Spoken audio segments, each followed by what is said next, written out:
Minister MLA Shumara Labor Singilo Logi Cherak Fangani Haidana Duga Kuyoja Kemchana Fongdok Piregli Matup Kapuri Tong Kangdona Labangam Loy Haidana Ozalo City Corner of Fongdok Piregli Ozakugi Handaki Naga Taruksi Akui Howdagi Tang Taraga Hundo the Miam Tazana Basi Dumak Makuisi Hinglam Laroi Habagi Budi Tazanabadi Dumak Laire Dumaku United Naga Council the NPO Hariba Kuigi Nagagi Civil Society Organization Singna Kuigi Tongan Tongan Bakuigi Nagaland CM Aduga Meghalaya CM Moino Kuigi Amit Sada Honorable Home Minister Amit Sada Makui Hariba Naga Taruksi Tador Nagnaba Kuki Makui Taramari Tadoko Haiba Sigi political pressure laibagi manba mawong sida haiba United Naga Council na makoi si tara mari si hek thadok paga nongan baga makoi asiba hakchang je phangle hai hari si ju mihat si ju adukimatik yam adukimatik barbaric oiba heinous crime ni mi bu matup ka aga mako ka masaga tongan na taba ngarang khoi dumak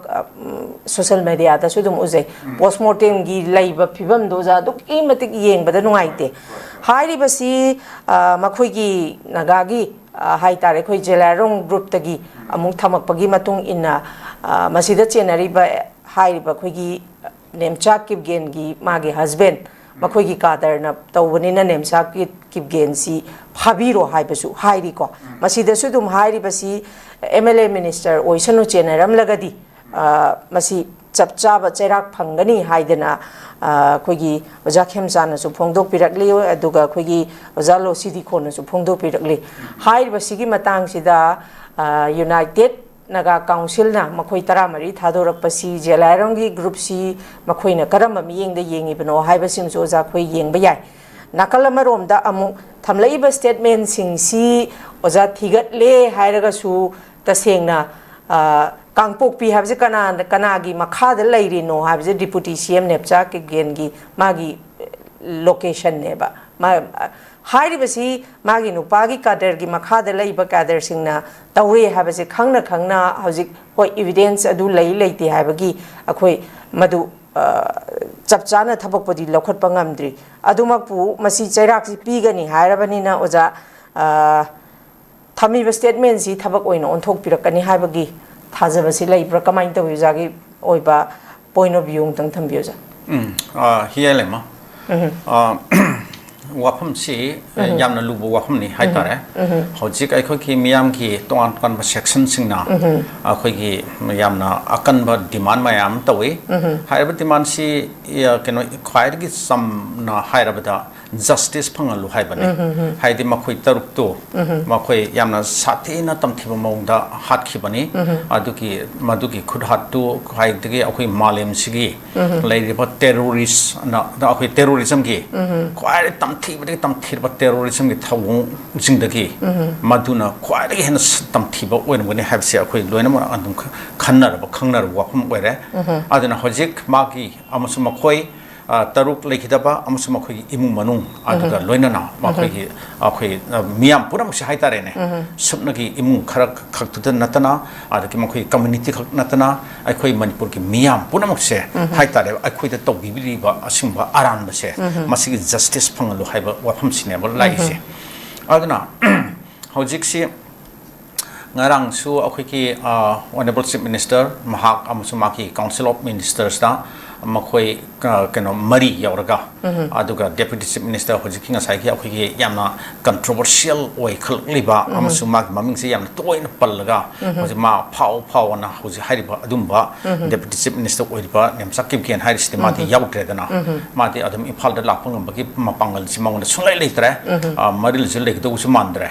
Madam T. Maki, Makwiki, Maral, Si Hana the Gihona. Mapot some nomonogi Pagalay Haitare. Adana Adumba Canaduna, Adumba guilty complex, Maduna guilty feelings Mayantuna, maram oiraga imphal da timok ma se amon la pungam ni thajar haitare ana hojiksi leiribsi aduni miyam ki demand punamak se mai kai khodemak ta gine laibse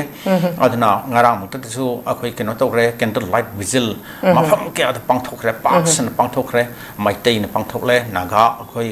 community na su pangthokle delhi da su pangthokre ngarang su keno to akhoi keno da tribal akhoi ke sigi market ki adu da su pangthokle ada hojik mayam punak na haina ribsi as kenojini aduneba justice pangan ba haibsista sigi thodok tu da khwaidagi maru oina chenai hena hojima ponmana haidse masagi KNP haib kampusine KNP haidse kanano kuki national front presidential haib group se masigi kenoji karhen chairman haitare chairman se akoi thangboy kipkin haib nupa se ma se akoi nemsak kipkin nupa ne mani aduna hojik khwaidi ngaklipsi khoigi helema asumba mis keno amana nupa amana khutsu khulai pai raga adaki maki akhoiki gang terrorist group ama likhalle hairba terrorist groups na akhoiki marali chidaba misam mayam ama khutsu khulai chika pai chidaba khunja sing kari sing phar hatpa kidnap toba adaki torture toba ot panai ba singba mayam gi thabak sing se masing khangdana adum satharak labani haitare haukiba masahi kaya sing manung da makhoina tawram gada thabak mayam do mi hap mi pun mayam do adum akhoi adum bham samanga mi haitare aduna asumaina yam sangna satharak lakpa adum ba terrorist ki organization amagi chairman oid nupa amagi nupi aduna akhoi gi India ki constitution ki makhada set up to the government amagi aduna government amagi keno dia akhoi deputy chief minister haina yamna chawba phammama mauna thindok laga paihal laga Indian constitution ngakani haina magi wasak lobodaga hairibni aron athup ngakani office ki oiba kari ki oiba haina adu makhoi wasak loraga aduna law ngakani Indian constitution ge keno da adu ngakani haidana leiriba adumba nupi ama haitare ne adumba deputy chief minister ki post pai ba nupi amagi nupadana most brutal barbaric cruel adumba na khoigi terrorist ama oiriba haitare leader ama oiriba ada kaya ge mate contrast sat khamna haibani da si wafam stage da ada amana satiba illegal oiba ngaktane ba hairiba singsi hairiba KNP hairsi makhoi suspension of operation ki kan to the pact sign to na to the yawi hairachu tripartite khoi sign to the yawi hairachu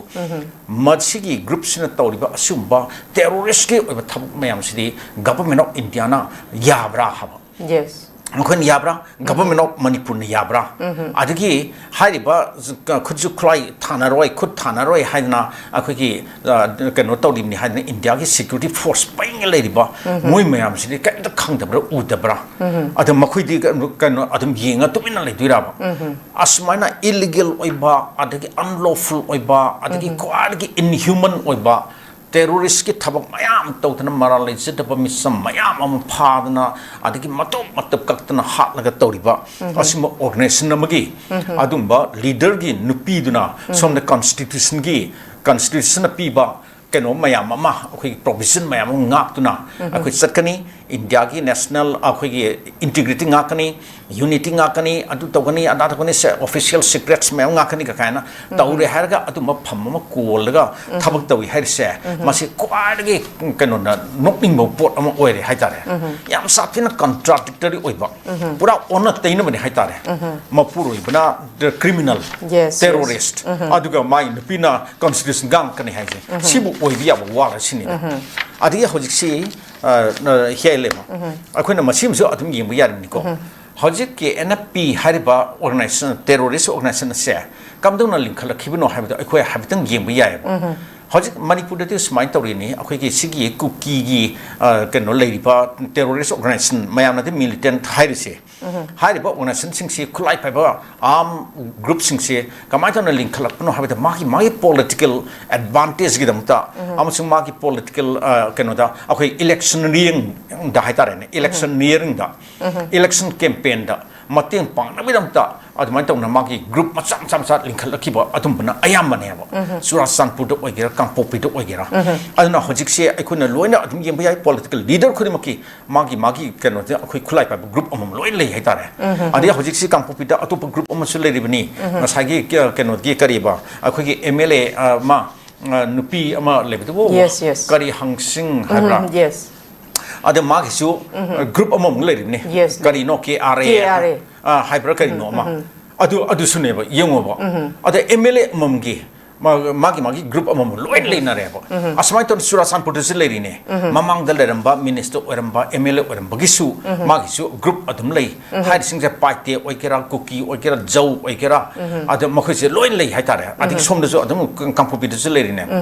asmai tawre harga ngasai kene p de su linkhalakkiba adum organization amaneba adum nem sakki gens na vote lepa matamta mana makhoi sin mateng se chauna pangi harga ma vote kar khibi wari hojipokta ngasibokta adum akhoi on record newspaper singa kari singa media report singa loina adam leigraba pot amaneba matamda adum ma su finance tawda yauri neba aduna asumba terrorist organization ama arm organization ama madu kan tawrano set up tawrano khonabada financing tawda funding tawda madu nemsak gin yaurik libneba adu hojik se aduma tawre makhoi matai manau ni ko matai manau hasti yuma mat punna lebina duni phamungunda tumina duni kan da ikai hangoidan hairabada aduna magi nupana tawriba magi nupagi magi activities punamukse nupidun adum khangom tho eba aduga magi adumba magi nupadun lead tawriba adumba terrorist organization dun tawriba thabak khudimukse nemsak kimken su ma khangloi manam leite nahan gi naga taruk अखोई के नोते की लेलोन wifi की फाखरे हबसे मे त्राउंड दुइदा हारिबसी अखोई lion मल पुन मल lion खनर वानी मसिदा अखोई दगी हेन खंगम दुरिसिन कानानो हबदा ngसाई थांगबो की गेन हाइदने अगे नेमसा की गेन मोय अनि सिनेबो मोय दगी हेन खंब काना लेन मदे गेबो सोमदा अखोई की ऑनरेबल चीफ मिनिस्टर अदगी ऑनरेबल होम मिनिस्टर अमसंग अते अते MLA सिंग करिसिंग मयाम दि खरबु खंगदबो याय हाबा अदो होय अदुमक्तदा हौजिक अखोइना खालिबा पारिबदि ऑनरेबल